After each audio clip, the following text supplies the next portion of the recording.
जय हिंद। कैसे हैं आप सभी? उम्मीद है बढ़िया होंगे। तो देखिए आज की इस क्लास में हम कक्षा 10 गणित है जो आपका मोस्ट इम्पोर्टेंट क्वेश्चन है 4 नंबर का क्वेश्चन हम करने वाले हैं। जो आपका क्वेश्चन है वो त्रिघात बहुपद पे है। केवल देखिए आपकी किताब में केवल एक प्रश्न दिया है। कितना प्रश्न? एक प्रश्न है। किसका? त्रिघात बहुपद का। यानी कि त्रिघात बहुपद है, इस पे खाली एक प्रश्न दिया है, वो आपका 4 नंबर में पूछेगा। तो केवल एक ही प्रश्न है, तो इसको आप लोगों को तैयार कर लेना है और इसको अच्छे से हम तैयार करवा देंगे। तो चलिए क्लास को शुरू करते हैं। तो देखिए यहाँ पर दिया है, जांच कीजिए कि त्रिघात बहुपद पीएक्स, ये त्रिघात बहुपद दिया है, इसके शून्यक। देखिए जब से आप पूछेगा तो इसका शून्यक नहीं निकालना रहेगा, इसका शून्यक दिया रहेगा 3 -1 और -1/3 है। इसके पश्चात शून्यकों तथा गुणांकों के बीच के संबंध की सततता की जांच कीजिए। यानी कि सततता की जांच करना है। यानी किसकी जांच करना है? ये आपको जांच करना है अल्फा बीटा प्लस गामा बराबर क्या होता है? -b/a। और एक आपको ज्ञात करना है। चलिए इसको अभी हम क्वेश्चन लगाएंगे, उसके बाद उसको बताएंगे। सबसे पहले इसको हम एक किनारे से हल करते हैं। तो इसकी तुलना हम क्या करते हैं? ये जो इसकी तुलना हम किससे करेंगे? चलिए तो लिखेंगे हल लिखेंगे। चलिए अब लिखेंगे दिए बहुपद की, दिए गए बहुपद की इसकी तुलना कर दे किससे? ax³ + bx² + cx + d। ये क्या होता है? यही है आपका त्रिघात बहुपद से तुलना करने पर। इसी से हम क्या कर दे? तुलना करने पर हमने क्या किया? इससे तुलना कर दिया। ये आपका क्या है? यही है आपका त्रिघात बहुपद। ये आपका क्या है? त्रिघात बहुपद का व्यापक रूप है। इसी से हमने इस बहुपद का तुलना कर दिया। अब हम यहाँ से a बराबर क्या निकालेंगे? देखिए a बराबर यहाँ पर कितना दिया है? 3 दिया है, 3। देखिए इसी वाले का लेते हैं। जो यहाँ पर a है, इसके स्थान पे क्या दिया है? 3 दिया है। और b के स्थान पे देखिए क्या दिया है? कामा b के स्थान पे देखिए x² के बगल में -5 दिया है, तो -5। और देखिए c का मान यहाँ पर देखिए c का मान क्या दिया है? x वाले पे c का मान -11, तो -11। और कामा d का मान देखिए यहाँ पर d है और यहाँ पर d का मान क्या दिया? -3। ये हो गया। अब चलिए इतना आपको दिया है। अब हम क्या करेंगे? शून्यक दिया है। जो ये शून्यक दिया है देखिए आपका यही px है, तो यहाँ पर जो शून्यक दिया है तो इसको हम ज्ञात करेंगे। इन सभी का मान रखेंगे यहाँ पर और तीनों को एक एक करके रखेंगे और इसको ज्ञात करेंगे। कैसे? देखिए एक बार यहाँ पर x का मान कितना रखेंगे? 3 रखेंगे। और एक बार x का मान -1 रखेंगे और एक बार x का मान 1/3 रखेंगे। यहाँ पर 3 बार रखेंगे, लगाएंगे, उसके बाद हम सततता की जांच करेंगे। तो चलिए रखते हैं। तो लिखेंगे p, यहाँ पर x है तो एक बार 3 रखेंगे, px p3 निकालेंगे। तो जहाँ जहाँ पर x है वहाँ पर हम कितना रखेंगे? 3 रखेंगे। और जहाँ जहाँ पर x है कितना रखेंगे? 3 रखेंगे। चलिए तो कितना यहाँ पर रखेंगे? देखिए 3 और देखिए यहाँ पर गुणे यक्स का मान कितना रखेंगे? देखिए 3 रखेंगे, तो कितना हो जाएगा? 3 का क्यूब है। और यहाँ पर -5। यक्स का मान कितना रखेंगे? 3 रखेंगे, तो 3 का स्क्वायर। देखिए अब यहाँ पर -11 और x का मान कितना रखेंगे? 3 और -3। चलिए देखिए कितना आता है? p3। तो ये मिल जाएगा 3 गुणा में 3 का यानी कि क्यूब है, तो 3 × 3। इसका मतलब यही होता है 3 3 का 9 3 27। कितना मिल गया? माइनस। अब देखिए 3 का वर्ग करेंगे, 3 3 का 9 और 9 बचे 45। देखिए इसका करेंगे कितना होगा? 3 × 3 हो जाएगा यानी कि 9 मिलेगा। और 9 का गुणा 5 में करेंगे तो 45 हो जाएगा। ये हो गया। अब चलिए माइनस, अब देखिए 11 3 33 है और ये -3 है। चलिए अब यहाँ से क्या मिलेगा? इसका गुणा इसमें के 7 3 के 21 का 1, 3 दूना 6 और 1 7 और 1 8 है, 81 मिल गया माइनस। अब देखिए क्या करेंगे, 45 और इसमें से देखिए इसको जोड़ दीजिए, जोड़ेंगे इसको और इसको तो कितना मिलेगा, माइनस का अंक ज़्यादा है तो माइनस आएगा, 3 3 6 और यहाँ पर 3 36 मिल गया। अब चलिए अब 81 माइनस, अब इन दोनों को जोड़िए, यहाँ पर माइनस का अंक ज़्यादा है तो माइनस ही रहेगा, जोड़ेंगे 6 5 11 का 1 4 3 7 और 1 हासिल हुआ 8 81। अब इसमें से घटाएंगे कितना मिलेगा, 0। अगर देखिए अगर हम एक बार 3 रख रहे हैं तो 0 आ रहा है, एक बार -1 रखेंगे तो 0 आएगा, -1/3 रखेंगे, जब सभी पे 0 आ जाएगा तो हम कहेंगे कि हमारा ये शून्य जो है वो सही है, यानी कि सही दिया है, सत्य है, यानी कि सही है, तब इस पे लगा लिए। अब एक बार क्या करो, एक बार p का मान कितना रखोगे, -1, यहाँ पर x में रखा -1 रख दो सभी पे, तो 3 यहाँ पर -1 का क्यूब -5, यक्स के स्थान पे -1 रखोगे तो -1 का स्क्वायर और माइनस इतना हो गया 11 और x का मान कितना है 1 और -3 कितना मिल जाएगा, देखिए इसको करोगे स्क्वायर तो ये क्या होता है, मान देखिए माइनस का स्क्वायर होता है तो माइनस हट जाता है तो कितना मिलेगा, 3 का 1 का स्क्वायर करोगे इसमें कितना मिलेगा, 1 गुणे 1 का नहीं मिलेगा, 1 का गुणा इसमें करोगे 3 मिलेगा। अब देखिए और यहाँ पर माइनस इसका करोगे हट जाएगा, कितना मिलेगा 5, और यहाँ पर देखो कितना मिलेगा -11 -3, अब देखिए कितना मिल जाएगा 3 -5 और जोड़ देंगे, माइनस अंक ज़्यादा है तो माइनस आएगा, 11 और 3 कितना हो जाएगा 11 14 मिल जाएगा। अब देखिए क्या करेंगे, अब देखिए इसको जोड़ेंगे 3, माइनस का अंक ज़्यादा है तो माइनस आएगा, 14 5 19। अब देखिए यहाँ से कितना मिल जाएगा, देखिए कितना मिलेगा, यहाँ से आप लोग इसका मान निकालेंगे कितना मिलेगा, यहाँ से देखिए यहाँ पर कितना आ रहा है, -1 रखेंगे भाई, यहाँ पर देखो -1 है तो यहाँ पर प्लस हो जाएगा, ये कितना हो जाएगा प्लस, तो प्लस होगा तो कितना मिलेगा, प्लस का 9 मिलेगा, 9 मिल गया। अब देखिए कितना मिला, प्लस का 9 घटाएंगे कितना मिलेगा, 8 मिलेगा यार, 8 मिलेगा, देखिए 11 में से 3 निकलेगा 8 बचेगा।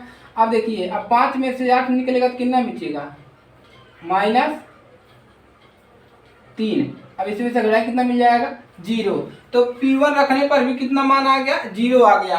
अब हम एक बार इसके यहाँ पर रखेंगे x का मान -1/3, तो इसको नोट करेंगे, नोट कर लिया, नोट कर लीजिए सभी लोग जल्दी जल्दी,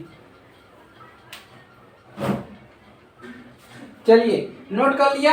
अब हम कितना रखेंगे, p का मान रखेंगे, एक ही प्रश्न है सिर्फ यही, इसी को तैयार कर लीजिएगा आप लोग। अब हम रखेंगे p यक्स के स्थान पे कितना रखेंगे, यक्स के स्थान पे रखेंगे -1/3, तो जहाँ जहाँ पर x है वहाँ पर रख दूँ, तो 3 गुणा में यक्स का मान -1/3 क्यूब और -5 -1/3 का स्क्वायर और -11 -1/3 और -3, यही है। चलिए इसको हल कर लेते हैं, कितना मिलेगा, यहाँ से देखिए 3 गुणा में इसका करेंगे तो कितना हो जाएगा, 1/3 3 27 मिल जाएगा, यानी कि 3 का 3 बार करोगे तो 27 मिलेगा, माइनस यहाँ पर कितना मिलेगा 5 गुणा में और यहाँ पर 1/9।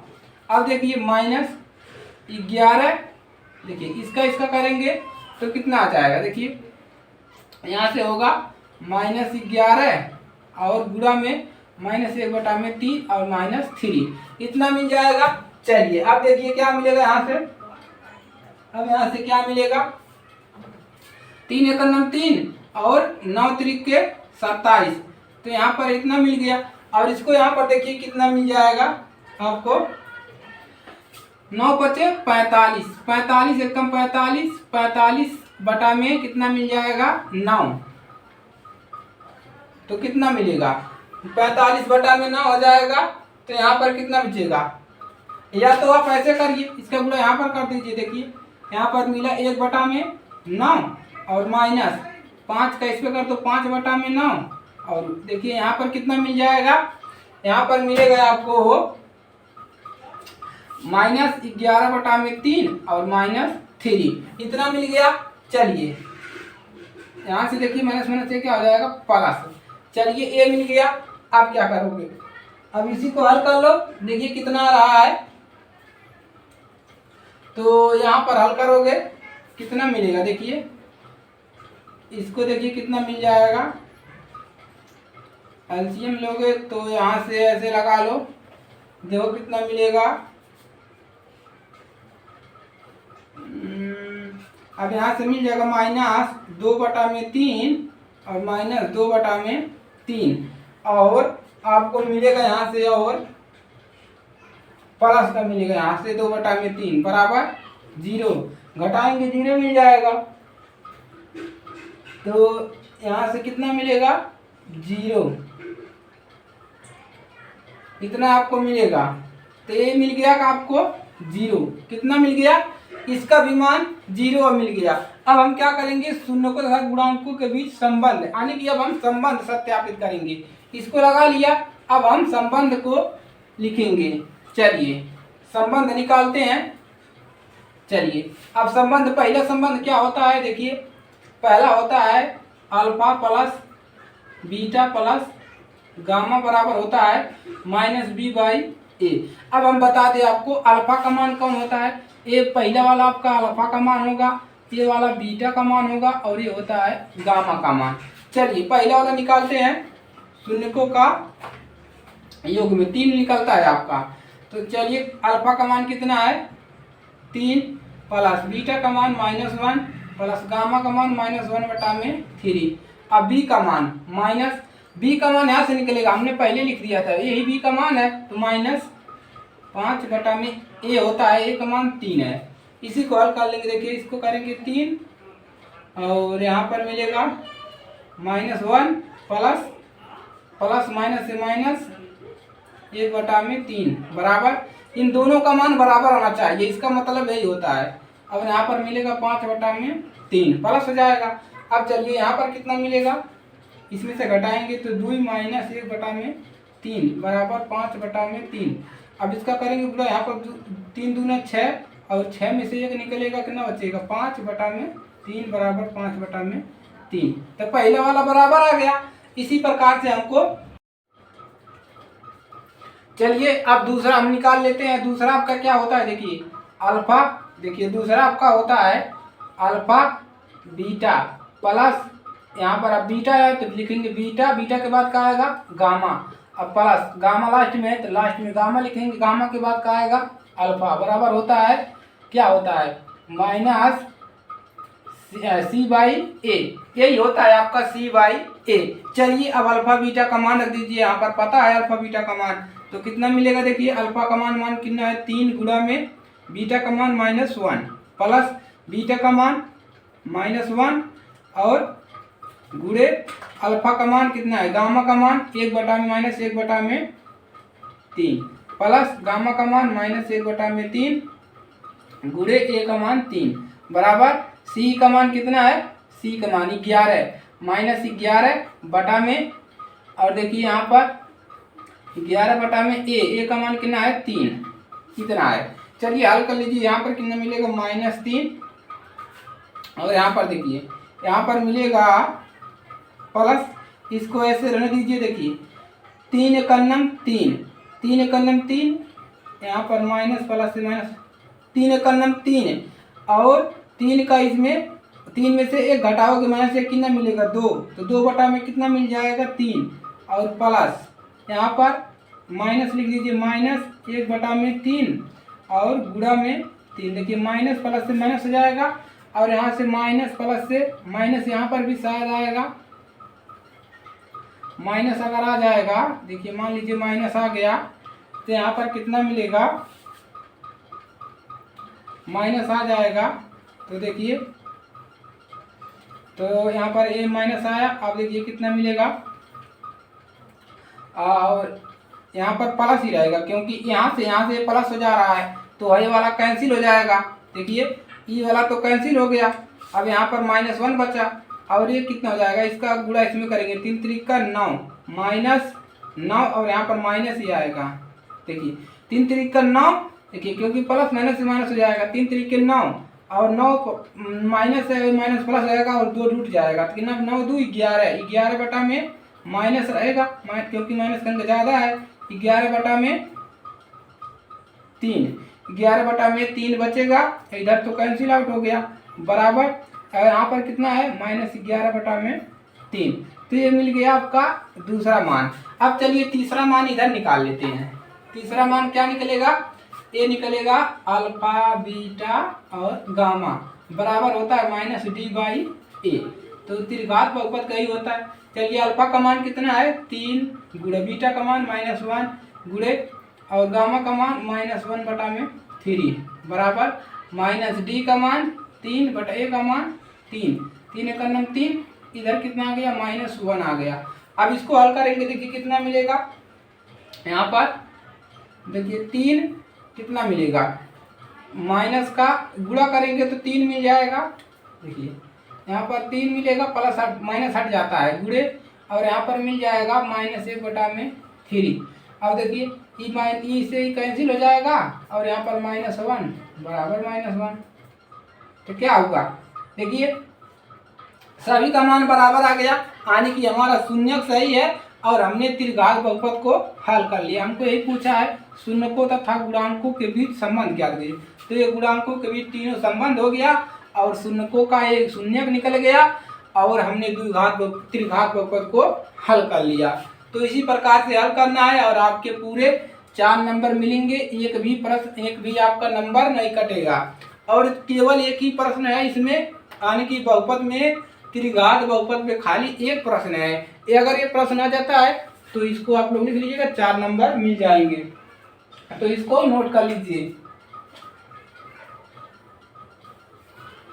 बहुत ही इंपॉर्टेंट प्रश्न है, एकदम वेरी मोस्ट इंपॉर्टेंट प्रश्न है और ये 100% है। अगर त्रिघात बहुपद पूछेगा तो यही प्रश्न पूछेगा। तो चलिए आज के लिए सिर्फ इतना ही, मिलेंगे नेक्स्ट क्लास में, तब तक के लिए जय हिंद जय भारत।